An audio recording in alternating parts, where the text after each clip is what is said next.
What is up, everybody? Welcome into the first live episode of Speedway Soccer in quite some time. If you have forgotten who we are, we do not blame you. I am Davey Shepard. I'm joined tonight by Ben Wright, Jonathan Slape, and Chris Ivy.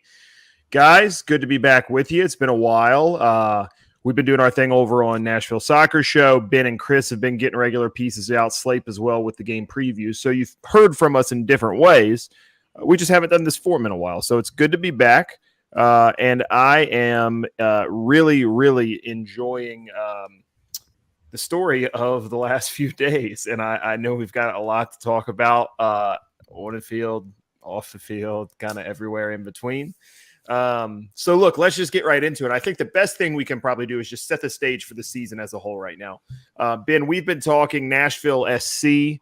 Like you've got them ahead right now of where you projected them to be points wise in the season. So I think talking through all of it, a lot of people feel very frustrated with this team. And there's been results that are disappointing, both home and away, probably more home than away. New stadium, a lot of juice around it. And then the results really just haven't jived with that juice. But give a little bit of context. You're good at that. I think you and Chris both are better at that than probably me and Slape. So just get a little big picture for where the team is right now before the match against LAFC this Sunday. Yeah, I mean, so Chris, feel free to jump in here too. But before the season started, Chris and I basically just went through and predicted what we thought was going to be the result of all 34 regular season games, and just put a points total with it. I know that's something that Mike Jacobs has talked about the technical staff doing, and we thought it would just kind of be fun to try our luck at that, see how it goes. I predicted Nashville to finish the season with 62 points, which is, I thought, pretty ambitious. Last year, that would have been behind only New England Revolution in all of MLS. So it would have been the second best record in the league. Right now, they're a point ahead of where I had them at this point in the season. I had them on 29 points. Chris, you had them at 28 points, and Nashville, through 18 games, I believe, has 30 points. The downside to that is that I've predicted them to get 33 points through the rest of the season, which, given some of the issues that we've seen over the last couple of weeks, it feels a little bit ambitious. But I think I was certainly expecting an uptick in home form that we really haven't seen yet, and kind of banked on that down the stretch. It gets tougher because they play much better teams down the stretch at home than they have so far. They played a lot of teams who were towards the bottom of the table, outside the playoff bubble. I believe I heard I forget where I heard this, so forgive me, but every team that they'll face at Geodis Park for the rest of the season is no lower than 9th in the table. So it's not easy for them. But, I mean, home form, at some point you have to figure will click in and make a difference. Yeah, I think it's eventually got to click in. I mean, it certainly can't keep going at this rate. Nashville's a good team. We all sit here and we have our qualms about whether they're a truly great team, but even good teams have generally better home form than what Nashville has had so far. So even if they progress to the mean, you've got to imagine that the points per game that they're picking up at home will increase. So where that they'll end up, it may be closer to where I predicted them at. I think it was 54 points, or what I had them at for the end of the year, or somewhere in between where me and Ben had them. But it certainly gets tougher. This last month was a good stretch to pick up points, and I think that was the frustrating part of all of it. Was it felt like a lot of dropped points against a lot of bad teams, and so they've got some room to make up in the back half of the year. Yeah, I will say that I will be a little more quick fire, a little more tough to to respond to losses and results. But I think one of the things you can take heart on is the fact of coming out of, and we'll dive into the game as a whole last night is, but it was the opportunity, was one of the first times, and probably the first time this season, the Nashville took the opportunities when the teams around them struggled. I sat here, after the Charlotte game looking at, is Nashville going to be in the in a playoff spot coming out of these games with Seattle and LAFC at home. But then, what happened last night? We see FC Dallas lose. You see Minnesota. You see all of these results that happened, and Nashville finds itself third place, which is a below where I had them, and have them predicted to finish the season. But with some of the struggles this team has had through the past few weeks, third place, while it is bunched up, is not a bad place to be. Yeah, I think that's right. And I think the third place, let's take a little bit of, again, context with that. They're 10 points off first right now, even with Austin and games. I think Austin is really punching above what I probably everybody in this chat would have said they would have done. But, I think the reality of the situation is they've dropped some points that they should not have dropped, this Nashville team. And so we sat down at the beginning of the year and we said, here's where we'll think they're finished. I know Ben and Chris have mentioned they did that more intensive breakdown point by point, how the season would go. I think almost all of them, I had them second in the West. Did anybody have them first? No, I had them. I think I had them second in the West, but I think I had them winning the West in the playoffs, but right. No lower than second. Right. So I think this group had pretty lofty expectations for the team. Chris, maybe a little bit more measured than some. I think that's a great way to look at it. It's a great way to add perspective to the season. It's a great way to sit down and say, hey, are we on track for where we expected this team to be? Yes. Bit better than if you even going by Ben's, point breakdown for the season. That being the case, the manner in which the sausage is being made, so to speak, here, I think has surprised everybody. And maybe it shouldn't, and we've been talking about this on Nashville Soccer Show lately. And I know you guys, listen, and we've talked about it in the group chat. But under Gary, USL, MLS, whatever, this team has always played down to bad opponents, and they've always played up against really, really good opponents. And so I think that is bearing more fruit, that idea. And Seattle might not be cream of the crop this season. They're still a really hard team to play against with really hard, really, really good players. And going into last night's result, that was a heck of a performance from this Nashville team. A Nashville team that still has some issues. I know a lot of people get nervous when they see Eric Miller in the starting lineup. I think he put in a really, really good shift last night. And then we talked a lot about the right back position over the course of the season. I'm sure we'll touch on transfers tonight with it. Alex Wheel's struggling right now, guys. He had a tough night out there last night. He's been right wing back. He's a little bit more forward last night. You had Eric Miller at right back last night. I guess before we go into that position specifically, what were your takeaways from the game last night? Who'd you have as man of the match? Obviously, Mukhtar gets the goal on probably the best team goal of the season so far, I think. That really, really nice drop back and pass from Leal, which I think is the pass of the season so far. And then CJ and Hani's connection is just so good up front. But I'm interested. Let's start with Chris, just your general takeaways from the match last night. Yeah, so I was really encouraged by it. And it's like you say, it's a classic case of Nashville playing up to its opponents. And you wish you could see more of that. And it was, to me, what stuck out was the aggressiveness. There was that high press, especially in the first half, that really rattled Seattle. They couldn't progress the ball out of their back half, and it led to numerous opportunities for Nashville. After they got the goal in the second half, they kind of backed off of that, trying to protect the lead. And, summer heat, you can't just sit there and press 90 straight minutes. At least not a Nashville team's not going to do that. But I was really encouraged by it. As far as man of the match, for me, it's got to be Randall Leal. I thought he was excellent in both defense and then turning that into attack several different occasions.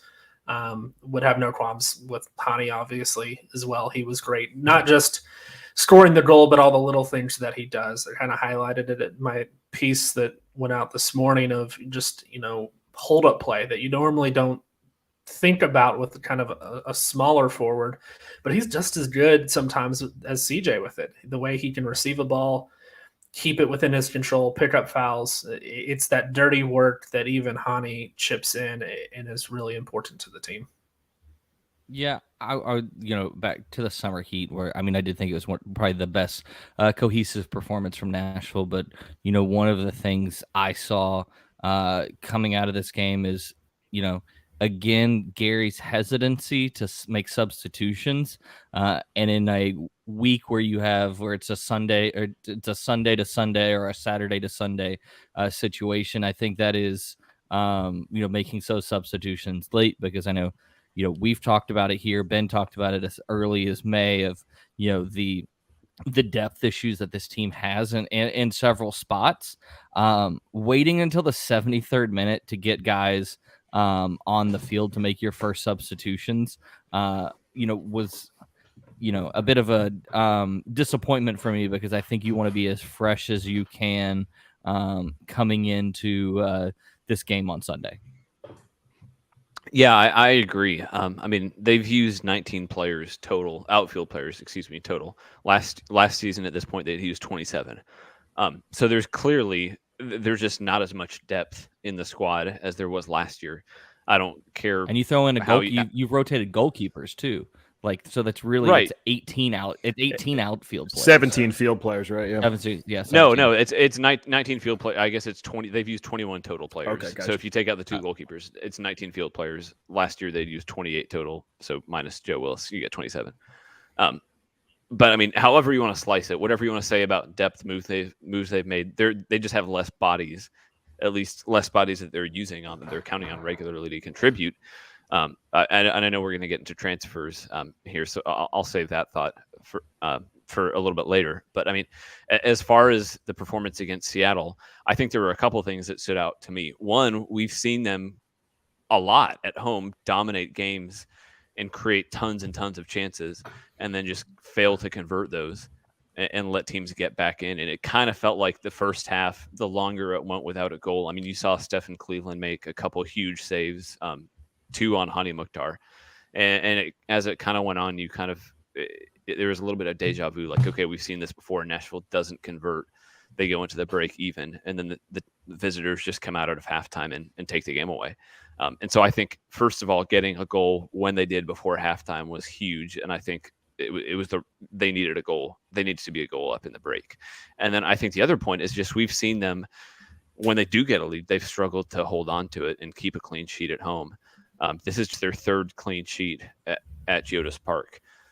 So I think it was huge to not just get the goal when they did, but then to keep Seattle from equalizing. And I think those are two things that they've struggled with. And I know it's just one game, so I'm not trying to make any overarching conclusions about the rest of the season. But this is the type of performance that they've needed to put in for a while. And I think now that they've done it once, we need to see it more consistently from them at home.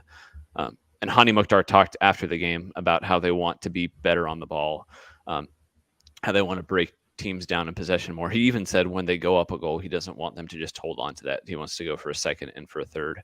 And Gary, I was a little bit surprised. He echoed that too. He said the plan has always been to try to go to this back four shape and to be more aggressive with the ball, and to try to not just bunker and let teams go at them. So I want to see if they keep evolving from this. I think they need some signings to do that. But I think. Let me ask a question when it comes to that, Ben, because is it possible to do that when your substitutions are Brian Anunga, Luke Hawkinson, Teal Bunbury? Is it actually possible to do it in the modern MLS with those three guys being your first choice substitutions? I think theoretically with the starting lineup, I think they have. I would say once Godoy especially is healthy, I think you can lump him into that midfield and say that they have a starting 11 that's, that can be pretty aggressive, pretty solid on the ball. And I think so. In a back four, Godoy's inserted into the starting lineup. It's Godoy and Davis. It's Godoy and Dax. What is it? I think you can kind of switch. I think you have room to work with, because I don't think there's a clear best option. I think any of Godoy, McCarty, Davis, and even Anunga, if he's paired with someone who will just let him sit back and do defending and not really have to do a ton of possession. I think you have options there. I think where it becomes an issue is that if you really want to be more proactive on the ball, right back is an issue. Chris has been talking about Alex Muil all season, and as good as he is going forward, he's not a natural wing back, and so he struggles defensively. And Eric Miller has a little bit of the reverse issue where he's pretty solid defensively, but he doesn't offer you a ton going forward. And it's not just us. I mean, the front office has talked about wanting to upgrade there. So I think you have to. I know it's not like a sexy position to upgrade when you're talking about fixing problems in a team, but you right back is a huge question mark for this team, and I think it's really limited their ability to play in a back four, just because you lose so much either way going to a back four right now. Real quick, we got a few guys live in the chat. Maximo and Joel. Let me know how to say that one. Correct me. I'd like to get it right for you. Great conversation going on here. We want Ake, Maximo. I couldn't agree with you more. Unfortunately, the manager appears to want anything but Ake. So I would just give up on that one personally. We can talk more on that if you'd like. Leal, man of the match. I agree. I think he was outstanding. That was a great pass. Somehow, I think, beat out by the Chicago assist, the flick at midfield last night. I don't even think it was the best secondary assist. Great pass. And then Maximo, I think some good context here as well. He says, yes, 10 points behind first, but we play the first place team twice and we play second place twice as well. We're right in this thing. So, yeah, look, I think that's a good way. On that Go ahead. Too. Yeah. Austin, I think it was Elliot McKinley for American Soccer Analysis. He put out a really good chart, just kind of luck and how teams are overperforming or underperforming. And Austin has overperformed their expected goals significantly more than anyone in the league. So, I mean, I think there's a good chance that they start regressing to the mean at some point. I mean, I think they're still solidly a playoff team, but second place on current form may not be sustainable. So, I mean, I think it's quite possible that Nashville can pass them. Joel with a hard J. Joel, perfect. Thank you for that. I appreciate it. We want to get it right. Thank you guys for being in the chat. We love that. Anybody else out there, feel free to chime in your thoughts, your questions. Ben, no, I think you're spot on with that. Obviously, I'm not the stats guy, but I think just you watch their games and you can tell that they are having a level of success that's probably going to be hard to recreate over the course of an entire season. That being said, they're really fun to watch and they're pretty damn good, man. So it'll be interesting for sure. Okay, Chris, let's get right into this. We talked right back. Give us the Shaq Moore update. Big ups to Miller shutting down Morris. I agree completely. I wasn't kidding last night when I said I think his shift was worthy of man of the match. I thought he was really, really good last night. We could talk more about that in a minute because we're on right back anyway. So let us know, Chris, what's going on with Shaq? Yeah, so, I'll go back to that Eric Miller real quick. And I think that's why you saw Gary go to the back four against Seattle was specifically to get Eric Miller playing that right back role to just shut down Morris. When they don't have Rui Diaz available because of another hamstring injury, that was the real threat for them offensively. And I thought that was a good move of putting Miller out there. And even though he was in the right back role, when Nashville was in possession, you didn't really see him creep up. It really did look more like a back three, just because he was playing it safe and making sure that Nashville wasn't going to get beat on the counter. So I thought that was a good tactical move for the opponent and what they had available. As far as Shaq Moore, you guys know just as much as me. I post whatever little tidbit of information I can find out there. From all accounts, it's still in limbo. I didn't see him in any of the press stuff that they put out for Tenerife today. Somebody did chime in who is there and said they thought they saw him kind of back running with an assistant coach. That may be true, but if it is, it still is kind of the same question of if he's not training with the rest of the team, are they holding him back in case there is a transfer in the works? We saw the same thing last year with Ake Loba, where Monterrey had started their preseason. Loba was there, but he was training off to the side while the transfer kind of got worked out. So if it is more there, we could still be seeing something in the works. And it just makes sense for him. If he wants to get playing time and try to force his way into Greg Berhalter's conversation, then he's got to make a move somewhere. The coach there at Tenerife really likes Melo, who's a French right back that he brought in. And he's kind of entrenched as the starter. So Moore's got to make a move somewhere. Whether that's Nashville or not, that remains to be seen. But I've got to imagine we'll find out here pretty soon. I mean, and just to be clear, Morris quiet. Oh, sorry. Go ahead, Slape. I was just saying, it's keeping Jordan Morris quiet that big of a task. I just had to get my Jordan Morris hate in. I want him at the World Cup. So Explaining Jordan Morris's relationship with the U.S. men's national team fan to Chad Withrow last night was a very funny endeavor. Just kind of trying to explain. He's like, wait, so people hate the guy though? And I'm like, oh yeah, big time. But some people love him. So especially Walker Zimmerman, kind of an enigma. Yeah, I know. Boys there. But to go back to Shaq, I think the big thing is that, right, the World Cup. Shaq wants to make the World Cup roster. I think there is arguably a starting spot there for the taking at right back. There's guys ahead of him right now. I think he's a roster player. But if he's sitting on the bench in Spain, he's not going to get on the roster. So it's going to be interesting to me how that all pans out. I think he needs regular minutes to get it. Nashville's a place where he would definitely get those minutes. Yeah, I will say that I think that as far as like, I don't know if there was a position wide open. There's definitely, the problem is you're starting right back's also your backup left back for the national team. But kind of going back to the right back spot in general for Nashville is, we don't want this to become a drawn out process. Like, I mean, Nashville clearly needs a top level right back, and they're going to have to make them they're going to have to come to a point of either, Shaq Moore is going to happen, or they're going to have to, find another option. Another option is out there. Richie Larea is the Canadian right back. He is looking to come back to MLS. He made a move over the championship last year, didn't play a ton. He is looking to come back. I know he can play both as a wing back and a fullback. He does have, it looks like FC Dallas is kind of leading the way for his signature. I know a lot of Nashville fans are very, have their hearts set on Shaq Moore, but if Richie Larea is the guy, I don't really see that much of a drop off, if any, between the two players. And the other thing too, I mean, Nashville they've been talking about wanting to upgrade at right back since they traded Johnston, whenever that was. I mean, before the season started. So they've had plenty of time to not just identify one target. They should, if they're doing their jobs, and I'm assuming they are, they should have identified multiple. So, I mean, I would be absolutely floored if they don't address the position in the summer window. And if they don't, we can have that conversation. But I don't see any reason to assume that they're not going to, because that's what they've said they're gonna do for 5.5 months. Joel, the window closes on August 4th. To answer that question that you had there, transfer window closes on August 4th. Go ahead, Chris.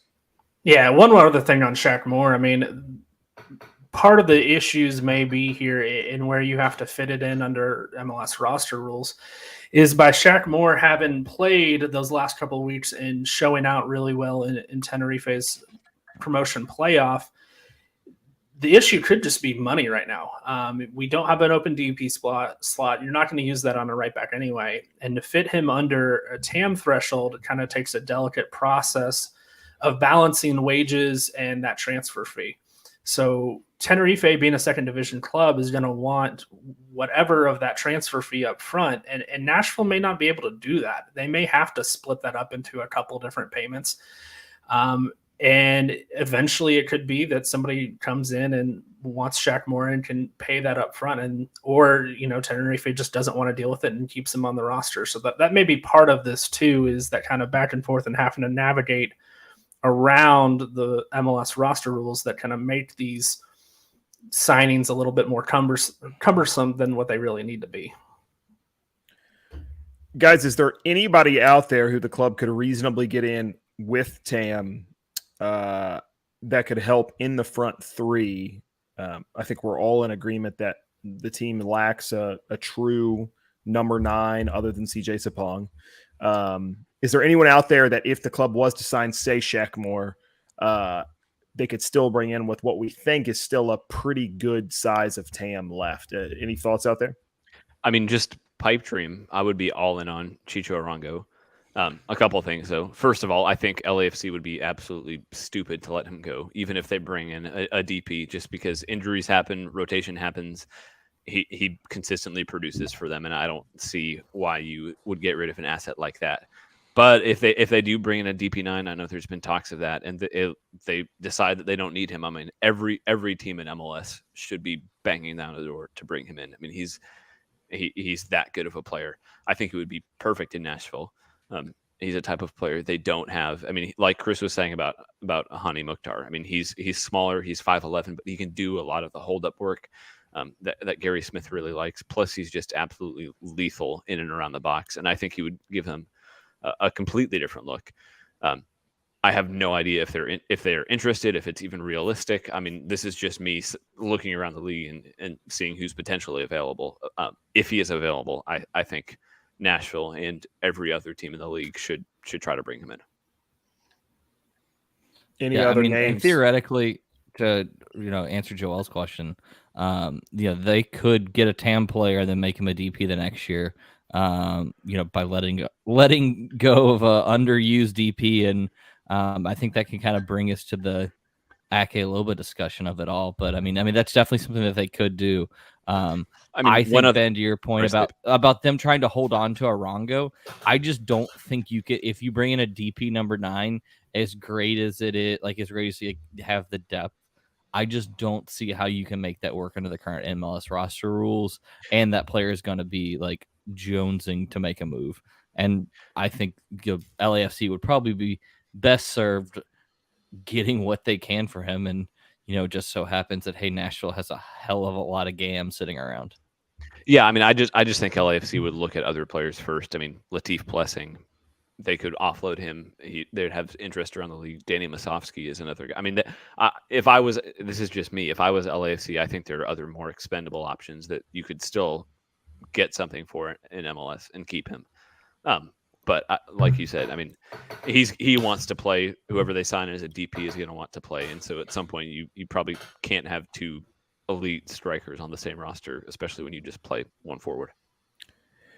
All right, let's get into Ake Loba here, guys. I tweeted out the other day that, in my opinion, he's about the 6th forward on the depth chart, that he would be 7th if Alex Muil wasn't playing right wing back, if he was playing in the front three.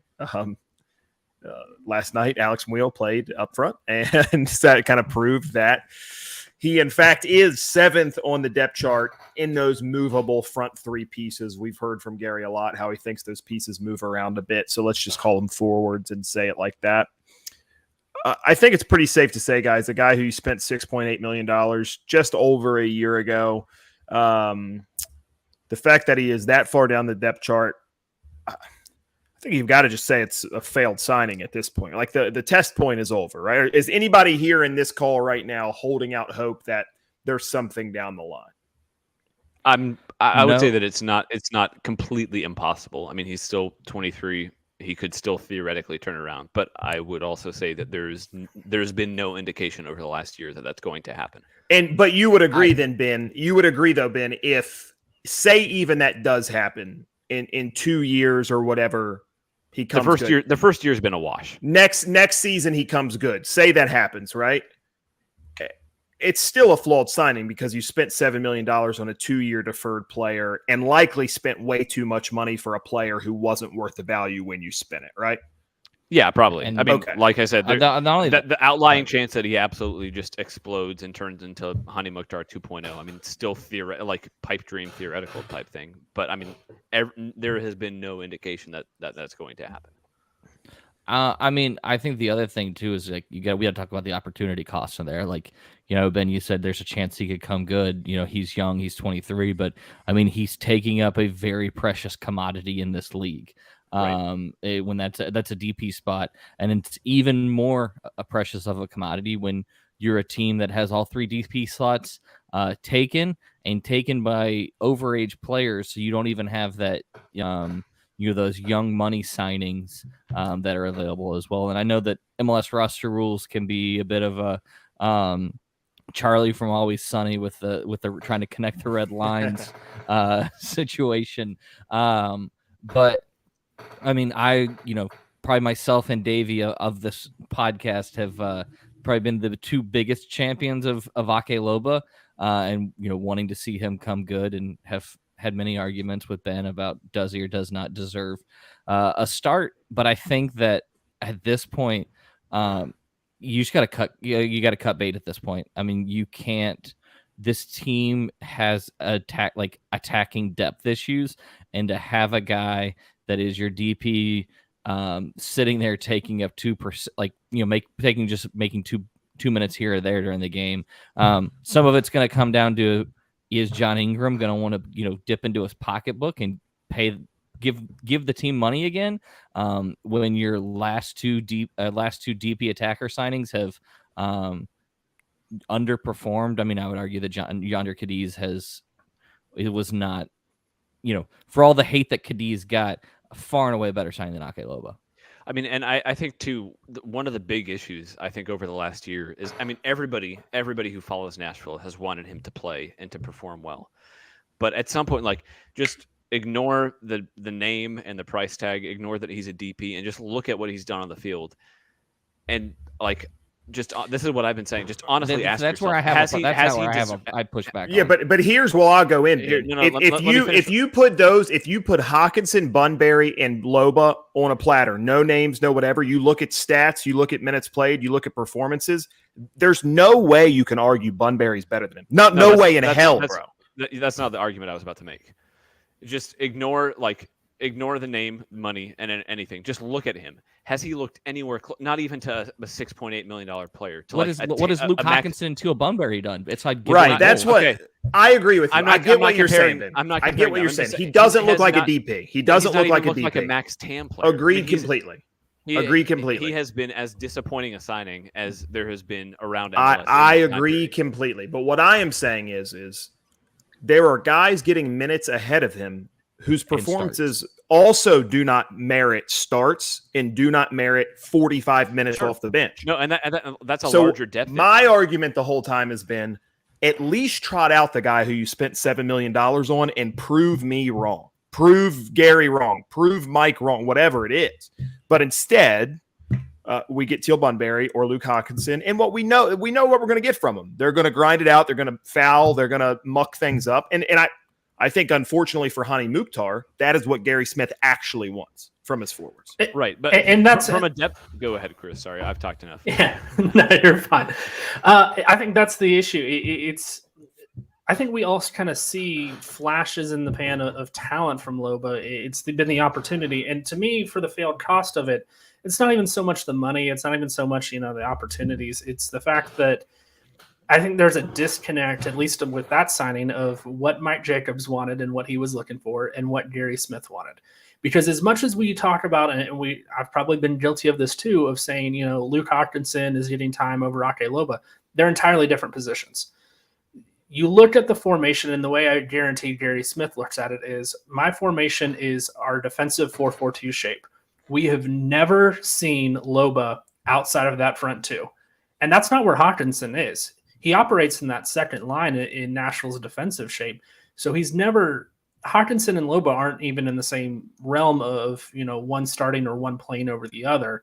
The Bunbury situation, yeah, that is the directly comparable one, and the head scratcher of why is Loba not getting those minutes over Teal Bunbury just to see if he'll make good. But to me, this whole situation is a disconnect, but looking forward, I think it's going to be a big tell on John Ingram and how aggressive of an owner is he going to be, because we've seen it in Toronto, making big plays and cutting bait with DPs to open up those valuable slots. We've seen it, Columbus this year. They shipped off Jazzy Zardes, went out and bought a $10 million striker, 3 goals in 2 sub appearances. 88 minutes. 88 minutes. This is going to be, I think, probably in the winter, or maybe drags it out into the summer, of can John Ingram stomach losing a few $1 million in order to open up a DP slot? And that's going to be a real big tell, I think, for the future and how he operates. The flip side of that coin is he's losing a couple $1 million either way. The guy's making $1.4 million a year, right? So, I mean, he's losing money no matter what. Yeah, some cross fallacy. So, cut bait now.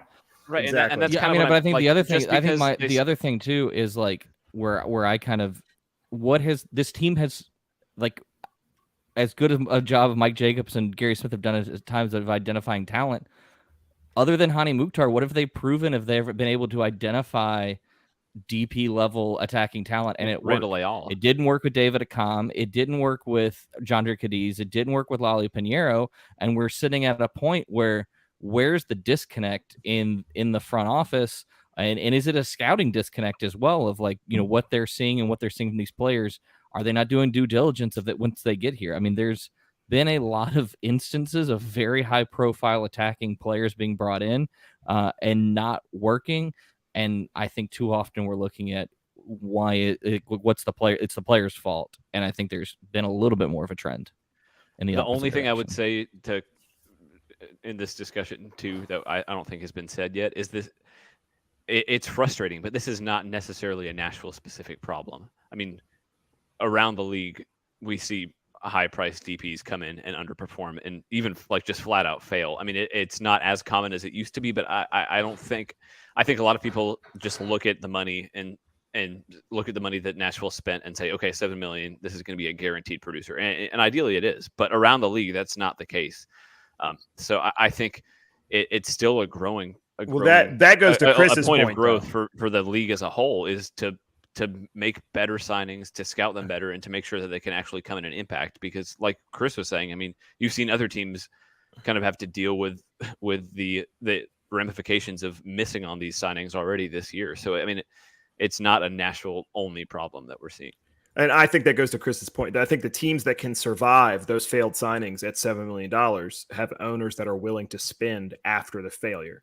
And is John Ingram that type of owner or not? We'll see.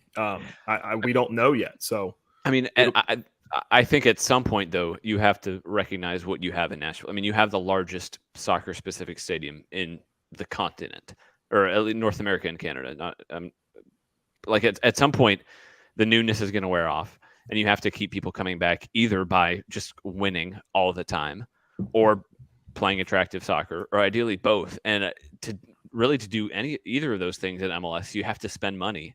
You have to bring in attacking talent that hits from outside the country. And I think we've seen that from them with Mukhtar and Leal, who I think are huge hits that I would say outweigh most of the misses. But the like, stadium, you have to be able to do that consistently. And I don't see how you can be John Ingram and say, okay, we have this huge stadium. We maybe missed on Ake Loba, and since we missed on him, we're not gonna spend anymore, and we're gonna keep just hammering the domestic market and going for undervalued. I think if you're John Ingram, and I think you have to look at this and say, okay, we're gonna have to spend some more money. We might have a couple misses in there too, but we're gonna keep spending money and just keep throwing at this, and eventually it'll click. Yeah. The stadium size brings up a point.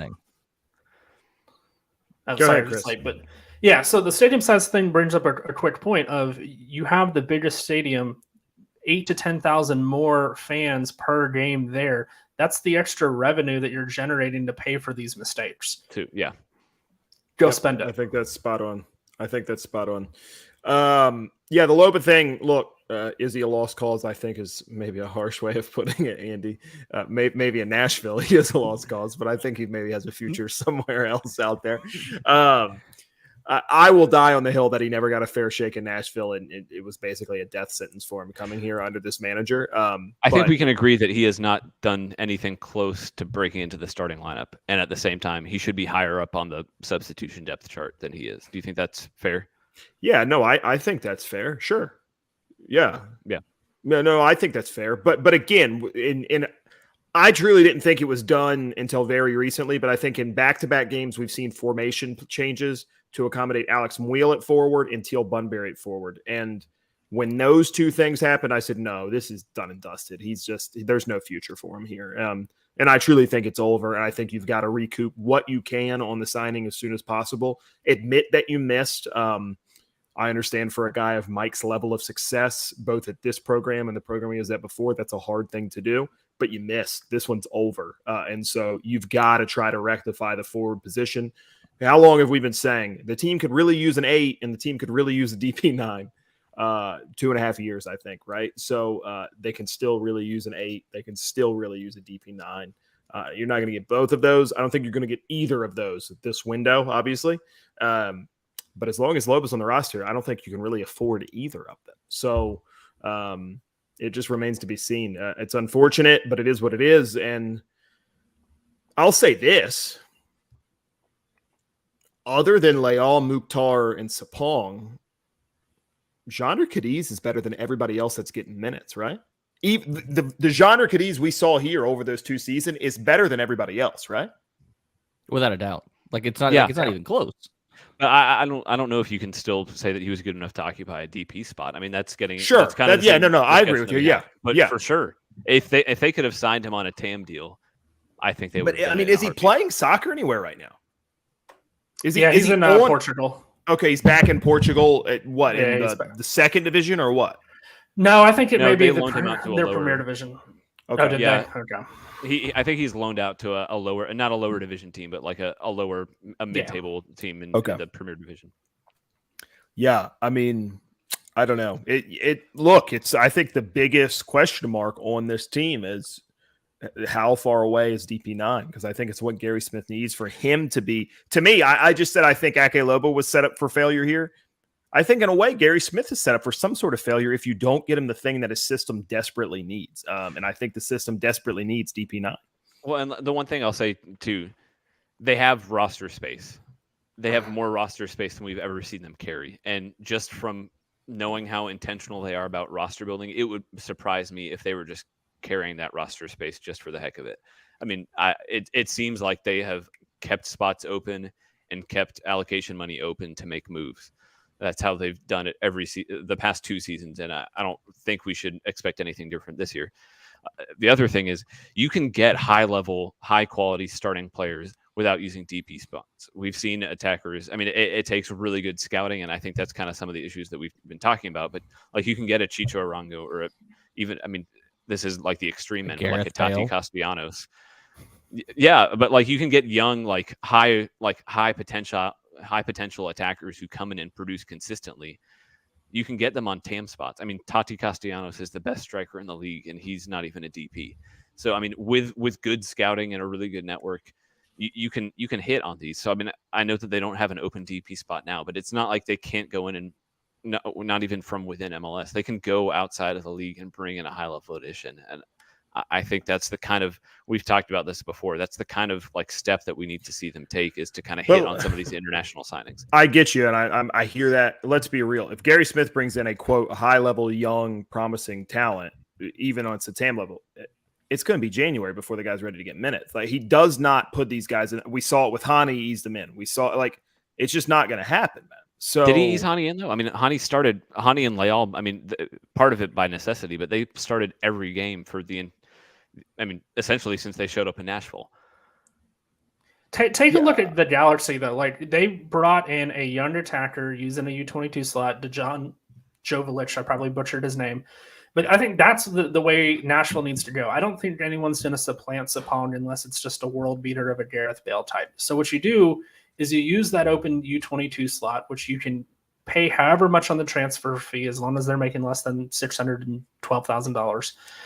But then you bring in that young guy, let him be the one who comes in substitution situations, scores goals, and eventually is the one to replace a CJ Sapong. I think that's the route you go, is that as long as they get those sub appearances, gain experience that way, that's really where the eyes need to be focused. And because I don't think Ake Loba's leaving anytime soon, at least this transfer window. Agreed. But they do have that open U22 slot, and that's the place they could go with it. I mean, even like Jose Cifuentes for LAFC, who's been, I mean, the best player for the best team in the league. He's a U22 player. I mean, I'm not saying that they're going to go out and get a guy like him, but you can do it with the right amount of scouting and infrastructure and all that.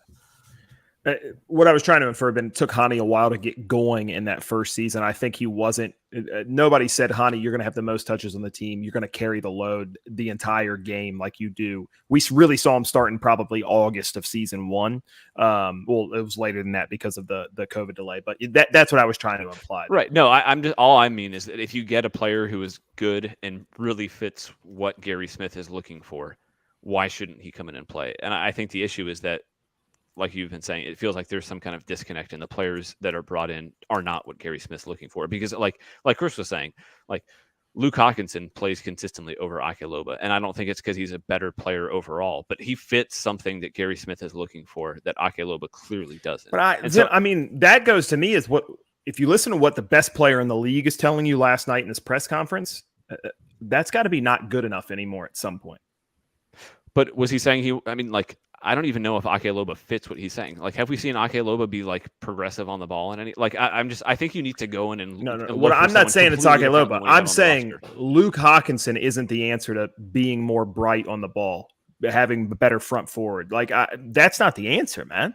I don't think we disagree. I think you have to really dig down and look at exactly what Gary Smith wants from that position and go out and find someone who does it better than anyone on the roster. And I don't think they've done that we're yet. being told that they want to be more attacking. They want to be more Right. progressive.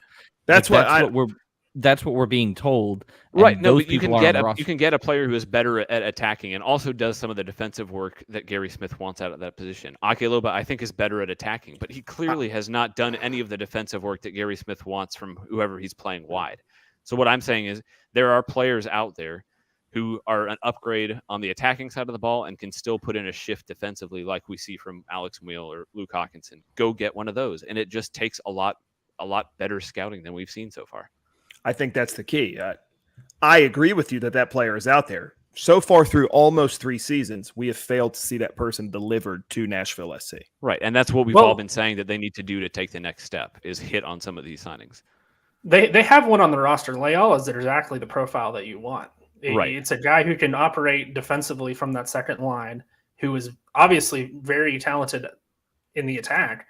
You just Am I crazy for thinking there has to be more in product? Like I love Randall Leal, but you've got to get more goals.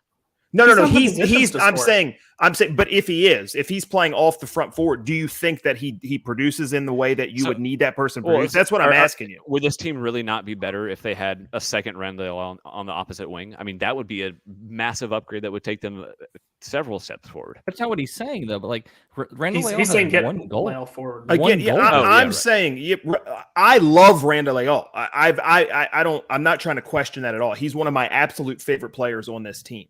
What I'm saying is I think if we're saying Gary wants a guy to do more defensive work and Chris is saying, hey, he fits the profile, he's it. I think if you're playing a 4-4-2 with Randall Leal off of CJ Sapong, I don't think he produces crazy numbers personally. I don't think he's got the end product in the box. And I think the next guy has to have end product. We've seen plenty of guys with no end product. But no, yeah. Well, all I was saying is like Randall Leal is not a DP. There are players in that category available. Go out and get not like Randall Leal 2.0, but get someone who kind of fits that profile and just like you can play that same system that we saw last night with another guy like that on the opposite. There are options for how you can improve this team right now without using a DP spot. And like I've been saying, that's what they haven't done it in the past. They've missed on a lot of these signings, and I think that maybe growing pains initially, building a scouting department, whatever, but like those signings have to start hitting here. Back to Eric's point, Honey got the minutes to gel with MLS. Is it possible Ake just needs more minutes to understand the MLS game? It's certainly possible, Eric, but he's not going to get them here. So it's over. It's done and dusted. Maybe he gets them somewhere else. I hope the guy has great success somewhere. He's not going to get them from Gary Smith. It's just not going to happen. It's done. Okay, we got about 10 minutes left in the show, guys. We'll argue about this for months to come, so we can just get back to it next time we talk. Let's go in and chat real fast. I don't even know that we need to do a ton on it. Chris, I think, is the only person here who is a paying member of a supporters group. Is that right? Yes. Am I correct in that? Okay. So that was a very recent thing, though.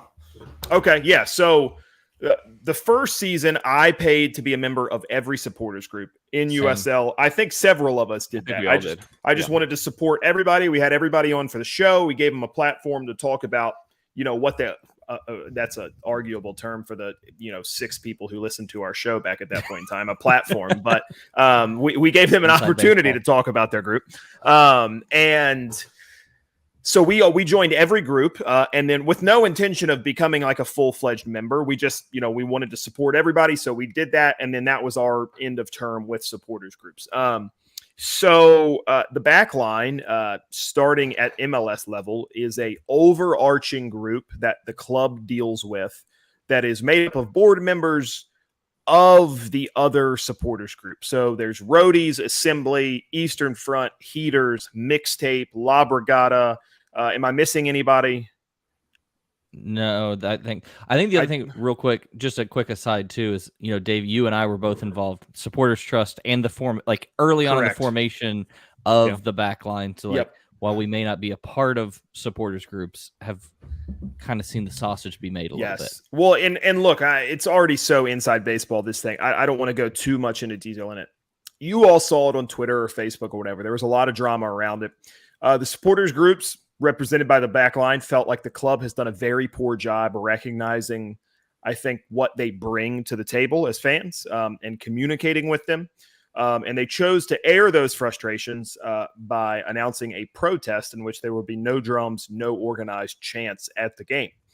That was received very, very poorly, not only by the greater soccer community, which, if you don't know, Twitter, Facebook, Reddit is a brutal place to be a soccer fan. And it was received pretty horrendously by the public at large. But I think more surprisingly is that it looked like the individual members of this group were the most upset by this decision to protest. And so very, very weird day.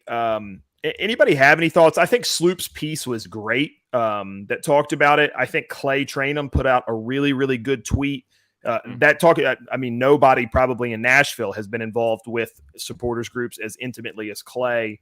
I think his statement was very, very good. Eric says, I 100% support the cheaper beer demand. What surprised me about the cheaper, the way I read it was that only the SGs should get cheaper beer. Which I was like, I mean, that was okay. That was I kind guess of like, that was kind of my biggest qualm is, I'm not involved in any supporters groups. For those that don't know, I help run the American Outlaws, and I'm very involved in that organization as a whole. So supporters groups aren't necessarily something that are foreign to me.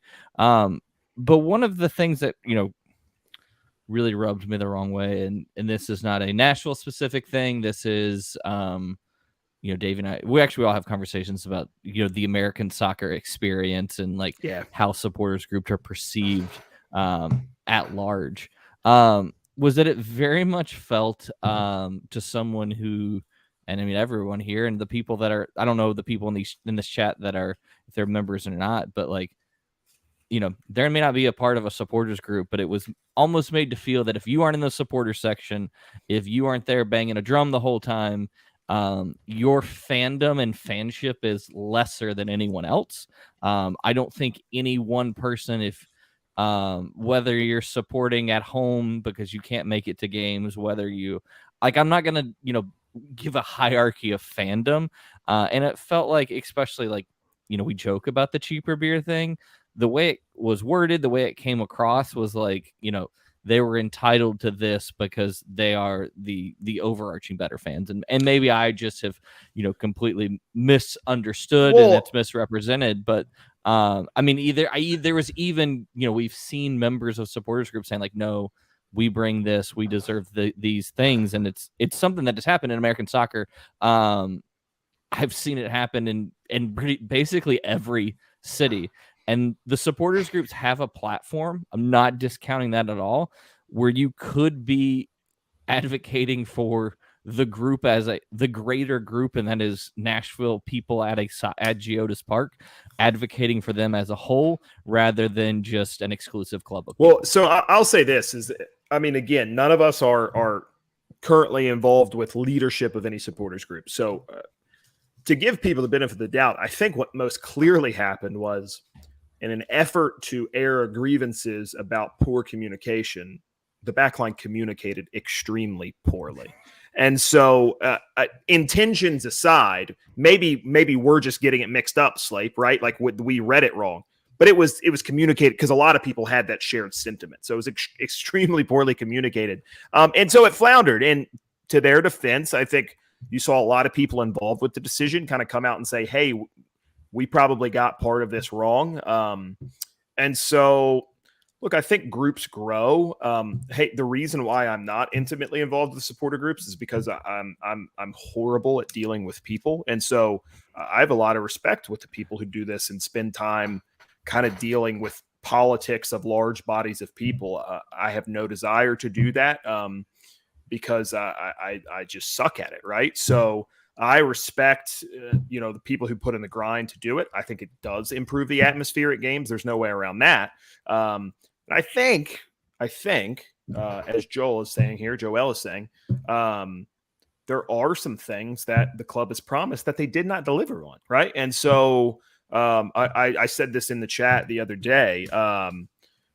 A thing that Gab says to me quite often is that you can be totally on the right side of the argument, but if you deliver that argument wrong, you are going to lose the argument.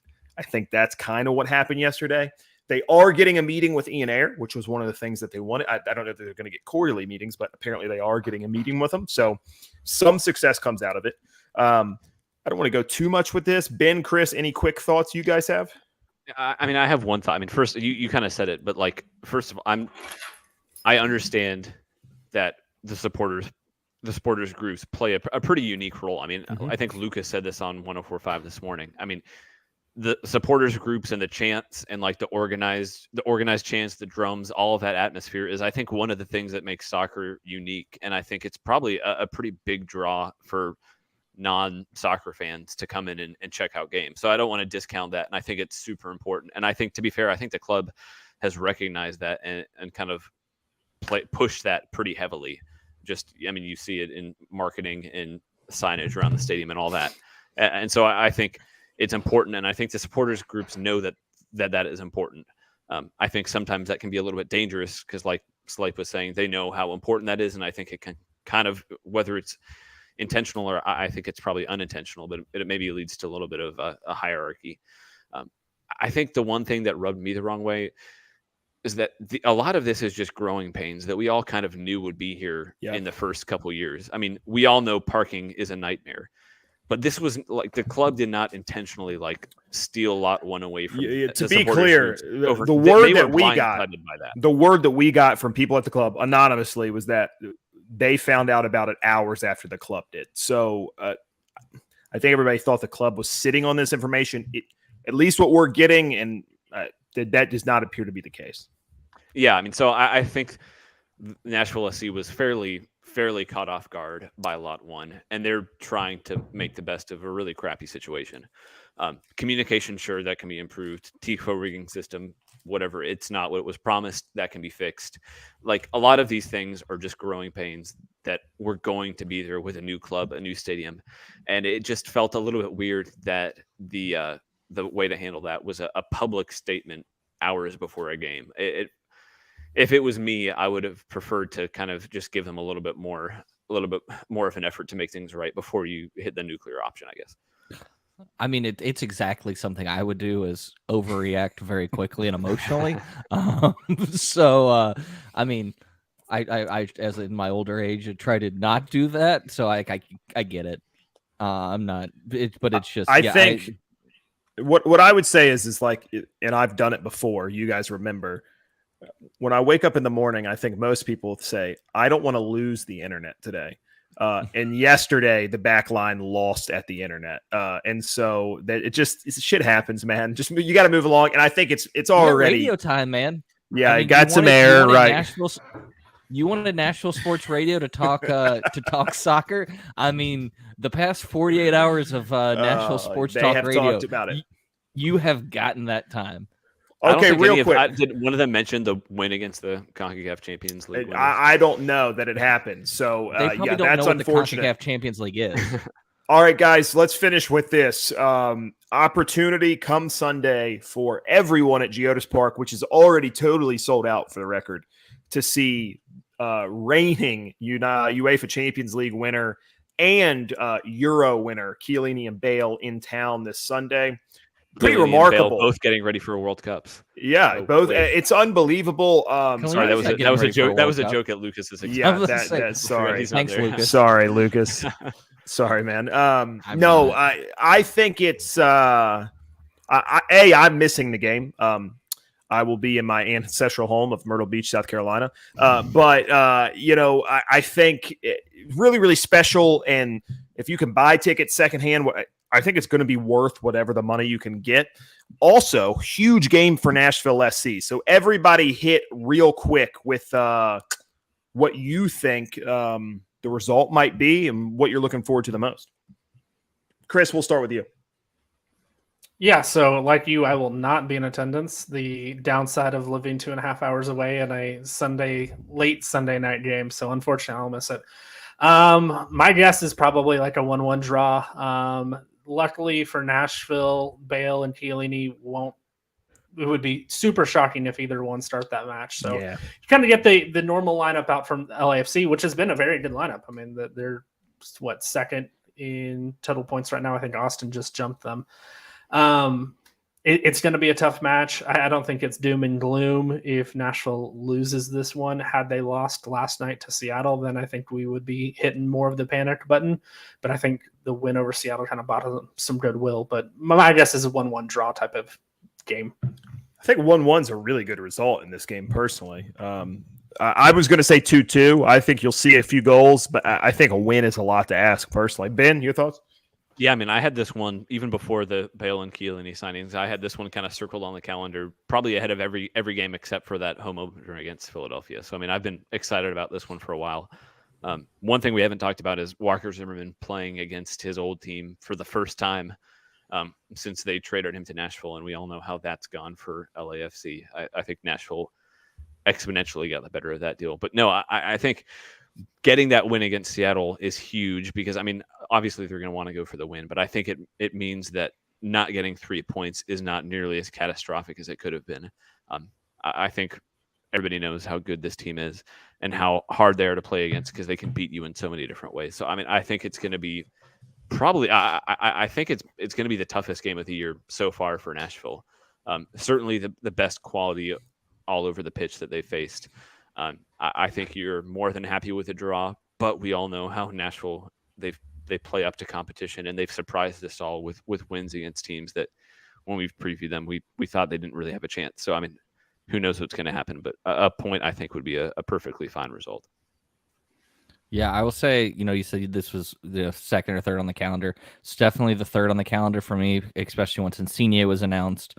I had, home opener, Insigne coming to town, and then this game, but I think this one jumps it. 2-2 draw for me. Talking about playing former teams, just a little bit of an eye on Walker Zimmerman. It's plus 550 to score anytime. So looking to him get that header on in GM. And the last thing I will say is, what do you think the conversation is between Teal Bunbury and Gareth Bale when they both sub on at the same time? Yeah, that's a good thought. They'll probably get a solid 38 minutes apiece or something like that. It'll be interesting, man. It's going to be a good game. Again, I think the atmosphere will be great there, especially with the back line looking to bounce back from a weird game on Wednesday. I'm sure the crowd will be great. I think it's going to be a good one. So, yeah, I'm saying 2-2. I think you'll see a few goals. It'll be good. I think Hani will be the best player on the field, though. I think it's going to be a really, really entertaining match. All right, guys. Is there a matchup in MLS where he would not be? That's what I'm saying. I mean, if there is, it's maybe this one, right? Right. So I think that's what I'm saying. I think the guy's just that good, and it's going to be a really, really entertaining match. Guys, not looking forward to all of the Spurs jerseys that we're going to see. There's going to be a lot of them. Will said he's wearing an Arsenal jersey, which is the most Will Bowling thing of all time. Will. So, anyways, you should not listen to. I love that he was talking about Gareth Bale not winning trophies when the state of Arsenal at the moment. I know the guy's crazy. I love the kid to death, but when it comes to Arsenal, you just gotta tune it all out. All right, guys. I am Davey Shepard. That's Davey T Shep on Twitter. We got Chris Ivy at Chris Ivy 865. Jonathan Slape, J Slape, SSP, and Ben Wright, just at Ben Wright. Eric, Wesley, Joel, Maximo. Did I miss anybody? No, I think that's everybody. Thank you guys for hanging out tonight with us. We appreciate it. Everybody else out there listening, thanks as well. We'll be back early next week with Nashville Soccer Show on Tuesday. And hopefully we'll get back in more regular episodes of Speedway Soccer as well as we get into the home stretch of the season. We appreciate you as always. Have a great night. We'll see you this weekend at the game. Say what's up if you see us out. And hopefully we'll have a good result to talk about come Tuesday.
Never go full shepherd. No.